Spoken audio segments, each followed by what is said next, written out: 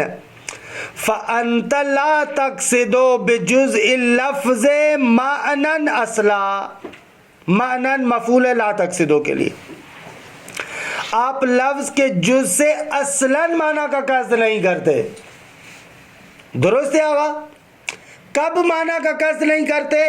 حینما تجعلو مجموع الجزئین دالن علی ذات شخص، جب آپ قرار دیتے ہیں دونوں اجزاء کے مجموعے کو اس شخص کی ذات پر دلالت کرنے والا، جب آپ دونوں اجزاء کو اس شخص کی ذات پر دلالت کرنے والا قرار دیتے ہیں تو اس صورت میں کیا ہے؟ لفظ کا جو جز ہے وہ معنی کے جز پر اصلاً دلالت نہیں کرتا، لیکن برعکس اس کے جب آپ اس کو مضاف اور مضاف الیہ کے طور پر استعمال کریں، ٹھیک ہے. وما مثل هذا الجزء الا كحرف میم من محمدن وحرف کاف من قرأ. جب عبداللہ نام ہو نا تو یہ عبداللہ کی مثال نہیں ہے مگر محمد کے میم کی طرح، یعنی جیسے محمد کا میم اس کے ایک جز پر دلالت نہیں کرتا، جب آپ عبداللہ کسی کا نام رکھتے ہیں تو اب بھی اس کے کسی ایک جز پر دلالت نہیں کرتا، تو لہذا اس عبداللہ کی مثال محمد کے میم کی طرح ہو گئی یا قرأ کے کاف کی طرح ہو گئی. نعم اس کو کہتے ہیں استدراک، نام سے کیا کیا جا رہا ہے؟ استدراک کیا جا رہا ہے، اوپر والی بات پر گویا کہ ایک طرح کا تبصرہ لگا رہے ہیں. ہاں البتہ ایک صورت ہے کہ اس صورت میں یہ مرکب بن جائے گا، کب؟ جب آپ اسے معنی مضاف اور مضاف الیہ والا مراد لیں، کسی کا نام نہ ہو. عبداللہ اگر کسی کا نام نہ ہو بلکہ وہاں پر مضاف اور مضاف الیہ والا معنی مراد لیں، وہاں پر مرکب بن جائے گا. نعم فی موضع آخر، اور دوسری جگہ پر آپ قد تقولو کبھی کبھار کہتے ہیں عبداللہ او بندہ خدا، یہ یہاں پر جو آپ کہہ رہے ہیں او بندہ خدا، یہاں پر آپ اس کا نام نہیں لے رہے بلکہ مضاف اور مضاف الیہ والا معنی مراد لے رہے ہیں، او بندہ خدا. قد تقولو عبداللہ والتعنی بعبد معناہ المضاف الی اللہ تعالی. آپ ارادہ کرتے، قصد کرتے، معنی کو معنی اس لیے کہتے ہیں کیونکہ وہ قصد شدہ ہوتی ہے. انا یعنی قصد کرنا. وَتَعْنِي بِعَبْدٍ، آپ عبد سے مراد لیتے ہیں، مقصود ہے آپ کا کیا؟ معناہ المضاف، اس عبد کا معنی کہ جو مضاف ہے الی اللہ، اللہ تبارک و تعالیٰ کی طرف. عبداللہ یعنی بندہ خدا، اسے کما تقول محمد عبداللہ و رسولہ وحینئذ یکون نعتان. اس صورت میں یہ اس کے لیے نعت بن رہا ہے، صفت بن رہا ہے. لا اسمن، اسم نہیں ہے. و مرکبن، مرکب ہے. لا مفردن، مفرد نہیں ہے. اما لو قلت محمد بن عبداللہ فعبداللہ مفرد هو اسم ابی محمد صلی اللہ علیہ وآلہ وسلم، کہ یہاں پر کیا ہے؟ ان کے والد بزرگوار کا نام ہے. لیکن نحویوں کے نزدیک فرق نہیں کرتا، چاہے نام ہو چاہے آپ مضاف مضاف الیہ مراد لیں، دونوں صورتوں میں وہ جدا جدا اعراب دیتے، اس کے ساتھ مرکب والا معاملہ کرتے. نام میں ایسے ہی ہے، عبداللہ چاہے کسی کا نام بھی ہو پھر بھی آپ عبداللہ ہی کہتے، مضاف مضاف الیہ والا وہی اعراب وہ کرتے، کیونکہ ان کی نظر اعراب پر ہے، ہماری نظر اعراب پر نہیں ہے، ہماری نظر معنی پر ہے. لہذا تھوڑا سا ہمارا اور نحویوں کا یہاں پر زاویہ نگاہ تبدیل ہوگا. بھلے آگا جان. اگر جب محمد ابن عبداللہ جب میں بول رہا ہوں اس سے مقصود میرے ایک شخص ہے تو یہ مفرد ہوگا؟ بالکل، یعنی پورا محمد ابن عبداللہ ہے، فقط عبداللہ؟ محمد ابن عبداللہ پورا ایک شخص تو مراد نہیں ہے نا وہاں پر. یہ آپ یہاں پر معنی کریں محمد وہ کہ جو عبداللہ کا بیٹا ہے، ایک شخص کیسے مراد ہوگا؟ 6-7 محمد، اس میں بول رہا ہوں محمد ابن عبداللہ. بھلے وہاں پر آپ معنی کر رہے ہیں، یعنی محمد ابن عبداللہ مجموعاً اس کا نام نہیں ہے. پورا محمد ابن عبداللہ اگر پورا کہیں تو مرکب ہے قطعاً. محمد ایک معنی پر دلالت کرتا ہے، ابن ایک معنی پر دلالت کرتا ہے، عبداللہ ایک معنی پر دلالت کرتا ہے. بھلے اگر آپ کہیں فقط عبداللہ تو بھلے فقط وہاں پر عبداللہ مفرد ہے، اما محمد ابن عبداللہ ایک مرکب استعمال کرے. میرا مقصود وہ محمد ہے جو عبداللہ کا بیٹا ہے، ایسے آپ کہنا چاہ رہے ہیں. استاد اگر نام کے ساتھ والد کا نام ساتھ ہو، جیسے عرفان حسن، عرفان نام ہے اپنا، والد کا نام حسن. اب پتہ نہیں ہے کہ یعنی ہم لوگ کہتے ہیں عرفان حسن سے ہمارا مقصود ہوتا ہے فقط یہ، اگر آپ کہیں کہ ہم لوگ نہیں سمجھتے کہ عرفان یہ حسن ان کے والد صاحب، وہ نہیں معلوم. اگر عرفان حسن آپ کہیں تو ہمارے اعتبار سے مفرد ہے، کیونکہ ہمارے عرفان حسن ہم پورا اسی کو سمجھتے ہیں. یہ آپ کے اس پر ہے کہ آپ کے قصد پر ہے کہ آپ کیا معنی کر رہے ہیں. اما النحویون، لیکن جو نحات ہیں، فَإِنْدَهُمْ مِثْلُ عبد اللہ اذا کان اسمن لشخصین، اس صورت میں بھی مرکب لا مفرد. لیکن نحویوں کے نزدیک عبداللہ جیسا لفظ اگر کسی شخص کا نام ہو تو بھی مرکب ہوتا ہے، نہ کہ مفرد ہوتا ہے، کیونکہ ان کے یہاں فقط ایک زاویہ ہے اعراب کا. لأن الجهة المعتبرة لهم في هذه التسمية تختلف عن الجهة المعتبرة عند المناطق. اگر اس لیے کہ وہ زاویہ نگاہ جو ان کے پاس ہے وہ علیحدہ ہے، اور جو زاویہ نگاہ منطقیوں کے پاس ہے وہ علیحدہ ہے. کیونکہ وہ جہت کہ المعتبرۃ لہم جو نحویوں کے نزدیک معتبر ہے اس نام رکھنے میں، تختلف وہ جہت مختلف ہے، ان الجہہ اس جہت سے کہ المعتبرۃ عند المناطق جو جہت اور جو زاویہ منطقیوں کے نزدیک معتبر ہے. نحویوں کے نزدیک زاویہ نگاہ اعراب ہے، منطقیوں کے نزدیک زاویہ نگاہ اعراب نہیں ہے، معنی ہے. اذ النحوی، کیونکہ جو نحوی ہے، ینظر الی الاعراب والبناء، وہ نگاہ کرتا ہے اعراب اور بنا کی طرف. فما کان له اعراب او بناء واحد فهو مفرد. نحوی کے نزدیک جہاں پر بھی ایک اعراب یا ایک بنا ہو اس کو کہے گا مفرد. وَإِلَّا اگر ایک اعراب یا ایک بنا نہ ہو بلکہ دو اعراب اور دو بنائیں ہوں اس کو کیا کہتا ہے؟ مرکب. وَإِلَّا فَمُرَكَّبٌ، یعنی اگر اعراب یا بنا ایک نہ ہو تو مرکب ہو جائے گا. مثلا کا عبداللہ علمن، جیسے عبداللہ اگر علم ہو، فَإِنَّ عَبْدَ لَهُ اعراب وَاللَّهُ لَهُ اعراب، یہاں پر عبد کا ایک اعراب ہے، اللہ کا ایک اعراب ہے. لیکن اما المنطقی فَإِنَّمَا يَنظُرُ الْمَعْنَى فقط، منطقی بیچارہ فقط معنی کو دیکھتا ہے. اذن پس خلاصہ کلام المفرد عند المنطقی ہوا، مفرد منطقی کے نزدیک یہ ہو جائے گا. تعریف کر رہے اللفظ الذی لیس له جزء کہ یدل علی جزء معناه حین هو جزء. اگر مفرد وہ لفظ ہے کہ لیس له جزء، اس کے لیے ایسا جز نہیں ہے. بعد والا جملہ جز ان کے لیے صفت کے طور پر ہے، ترجمہ ایسے کرے لیس له جزء، اس کے لیے ایسا جز نہیں ہے کہ یدل علی جزء معنی ہو، جو جز معنی کے جز پر دلالت کرے. ہی نہ ہوا جزء، جب وہ لفظ اس کا جز ہے، جب وہ جز لفظ کا جز ہے، جب وہ جز لفظ کا جز ہے، معنی کے جز پر دلالت نہ کرے. درست ہے، جب وہ جز لفظ کا جز ہے، معنی کے جز پر دلالت نہ کرے. خوب آگا مرکب اس کے برخلاف ہے. مرکب کیا ہے کہ لفظ کا جز ہے، جو لفظ کا جز معنی کے جز پر دلالت کرتا ہے. المرکب ویسمى القول، اگر مرکب کو قول بھی کہتے ہیں، کہ سیوطی میں آپ پڑھ چکے ہیں کہ اس پر قول کا اطلاق، والقول ایسے ہے نا، قول عمومیت رکھتا ہے.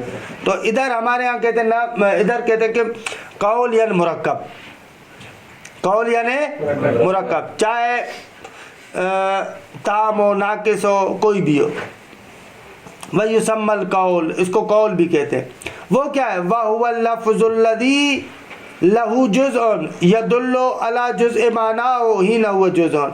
اگر لفظ کے لیے ایسا جز ہو، یہ ایسا کا ترجمہ اس لیے کر رہا ہوں کہ یدل علی جزء معنی، جز ان کی صفت بنا رہا ہوں. لفظ کے لیے ایسا جز ہو جو معنی کے جز پر دلالت کرے جب وہ جز اس لفظ کا ہے. ہی نہ ہوا جز، جب وہ جز اس لفظ کا ہے، جب وہ اس لفظ کا جز ہے، اس وقت لفظ کا جز معنی کے جز پر دلالت کرے. کہ یہ قید اس لیے لگا رہا ہے تاکہ عبداللہ میں جو دو کنڈیشنز اور دو حالتیں ہیں ان کو بیان کر سکے کہ ایک حالت میں مرکب ہے، ایک حالت میں مفرد ہے. مثل الخمر مضر، شراب نقصان دہ، فالجزآن الخمر و مضر یدل کل منہما علی جزء معنی المرکب.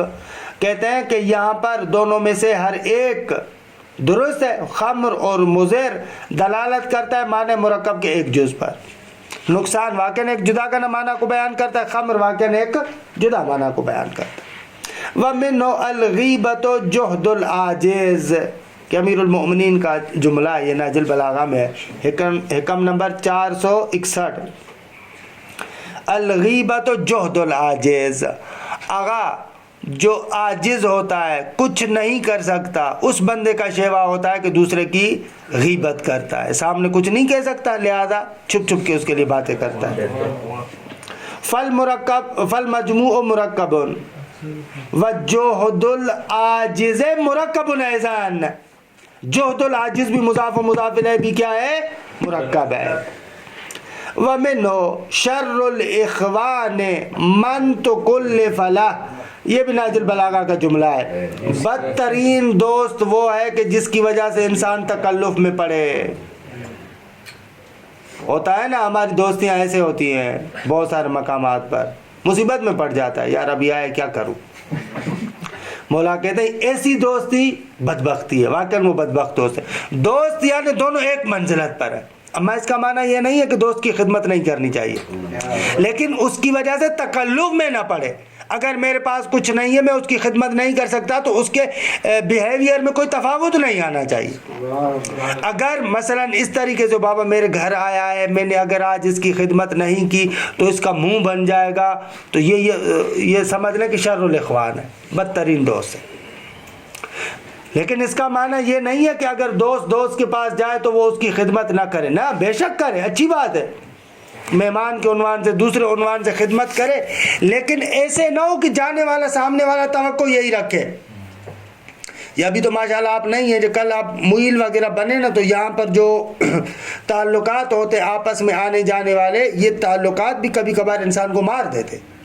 اب فلاں فیملی ہمارے پاس آ رہی ہے، فلاں فیملی آ رہی ہے بیچارے کے پاس، مثلا ابتدائی طالب علم ہے، شہریہ کے آخری ایام چل رہے ہیں، اب وہ بھی آ رہے ہیں، اب ان کو کھانا بھی کھلانا ہے، اچھے طریقے سے میں جاؤں. یہ آپ لوگ شاید اتنا تصور نہ کریں، وہ جو غریب طلاب ہیں یہاں پر بیچارے، وہ اکثر اس مصیبت میں آگا مبتلا ہوتے، پریشان ہوتے، کیسے کروں گے. تو ایسے دوستوں کے لیے شر الاخوان بل تکلف لہ، بھلے کہ یار واقعی یہ پھر بدترین دوست ہے. فالمجموع مرکب، مجموع مرکب ہے، وشر الاخوان مرکب ایضاً. یہاں پر دیکھیں شر الاخوان بھی مرکب ہے. ومن تکلف لہ مرکب ایضاً، یہ جو من تکلف لہ ہے یہ بھی مرکب ہو جائے گا. خب اس کے بعد والی برحال وقت ہمارے پاس تمام ہو گیا، لیکن بعد والی بحث بھی یار آسان ہے. اس میں اگر آپ لوگ پڑھ لیں، لہو ہے، یہ مرکب ہے، لہو لام کا معنی ہے، ضمیر کا معنی ہے. اگر کر لیں تو ویسے ہمیں بہت خوشی ہوگی، کیونکہ یہ بحث آپ کی ہے ادبیات کی. اس مرکب تام ہے یا ناقص ہے، پھر اس میں یہ اگر تھوڑے سے وہ بنے، مرد بنے اور حل کر لیں تو بہت اچھا ہوگا. ہاں ایک ہفتے چھٹی ہے کہہ رہا ہے، ایک ہفتے چھٹی ہے کہہ رہا ہے، ایک ہفتے چھٹی ہے کہہ رہا ہے، ایک ہفتے چھٹی ہے کہہ رہا ہے، ایک ہفتے چھٹی ہے کہہ رہا ہے.